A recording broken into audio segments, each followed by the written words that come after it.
RLCraft. You remember it, right? That modpack meant to make Minecraft more realistic and challenging.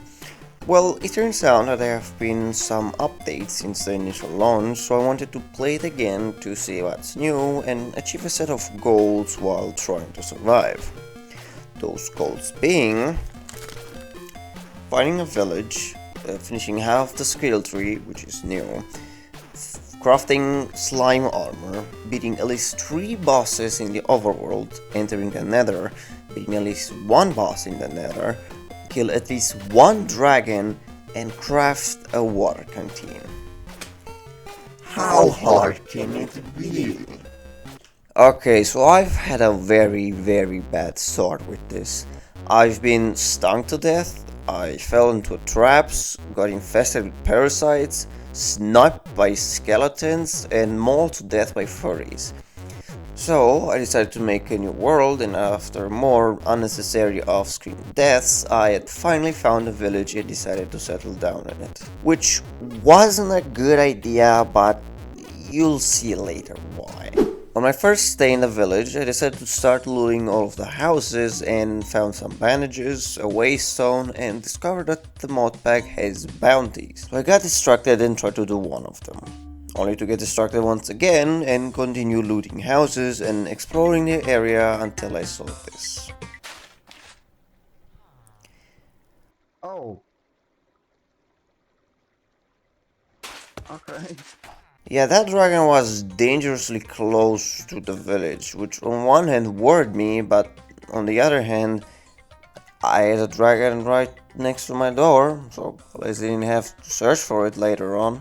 Anyway, nighttime came by, so I decided to just go into the library and make it my temporary base until I built something next to the village or found a better place to stay.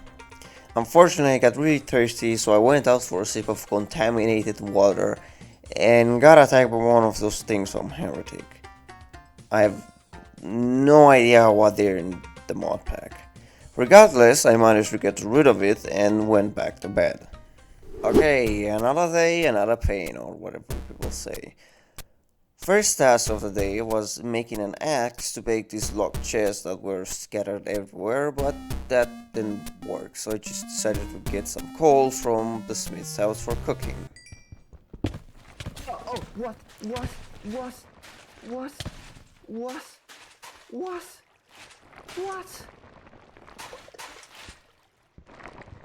Excuse me? Don't you hate it when you want to mine something and you get your ass torn apart by a random stone golem? Fuck, that scared me so much. With heart attacks ensuing and mining out of the question, I retrieved my stuff and decided to finally make a water canteen. Unfortunately, you need leather for that, so I just made a filter and went to bed. When waking up, the first thing that I did was check out the big tower at the edge of the village. To my disappointment, the chests in the upper levels were locked, so I hunted some macas, or whatever these things are called, for a quest and got distracted yet again by a structure in the distance. I am like a middle-aged dad inside a fishing store. Every time I see something cool or different, I drop whatever I'm doing to check it out. Anyway, the tower was pointless. There was nothing in it, so I killed more macas, saw a giant ant and followed into his nest. Thankfully my brain was acting enough to realize going there would mean certain death. So I went home and left it alone. Getting home, I finally made a water canteen with the previous squared ladder and was able to drink parasite-free water.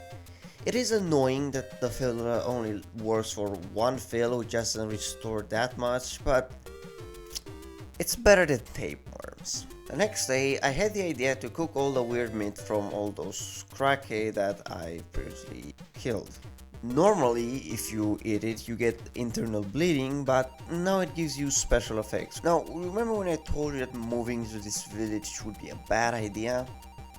Well, this is why. The desert is hot, and I constantly had to go into water every 5 minutes to cool off again, and again, and again.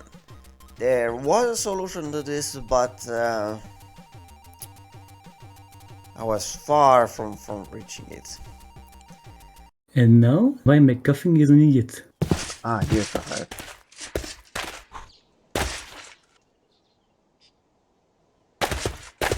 Hello. Ma'am. A bad idea. Okay.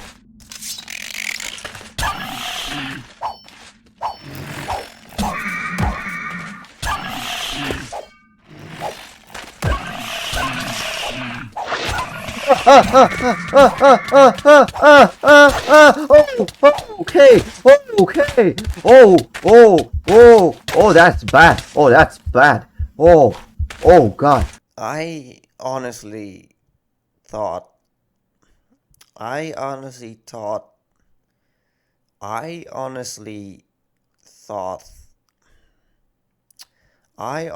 thought fuck's sake, how do you say that?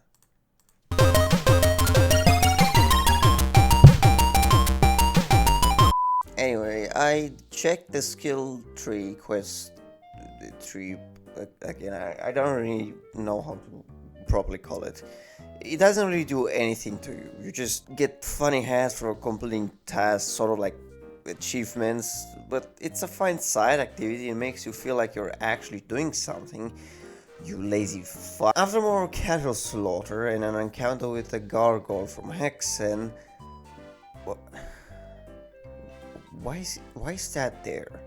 In fact, looking into the Like Knights mobs, there's a lot of monsters from old school shooters like Cacodemons, Pinkies, Spider Masterminds, and most of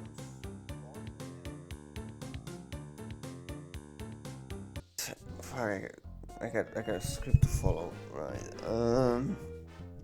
Yeah, I got some lava, got killed by a griffin, and slept. That's it.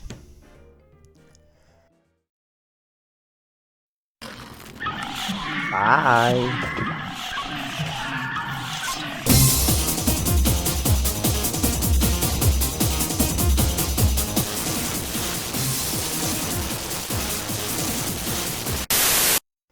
First task of the day was cooling off again and improving the way doors looked because it was really ugly and annoying to look at.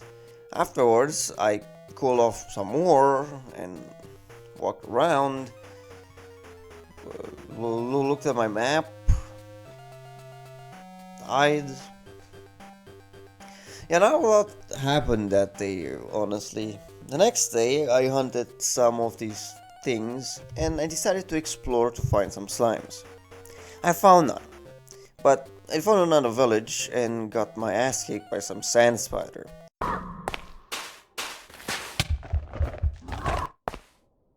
Why though?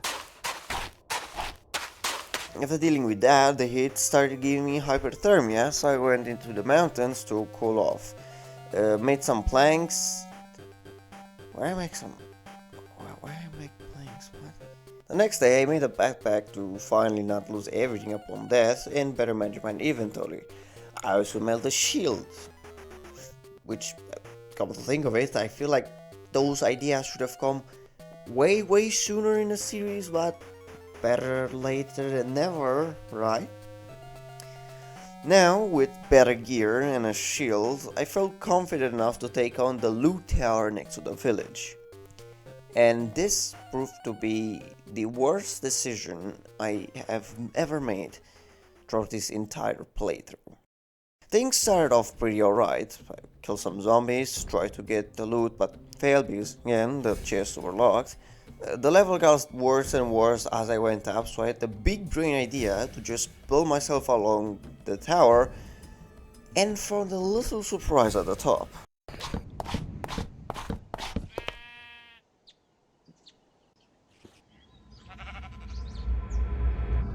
Stuff.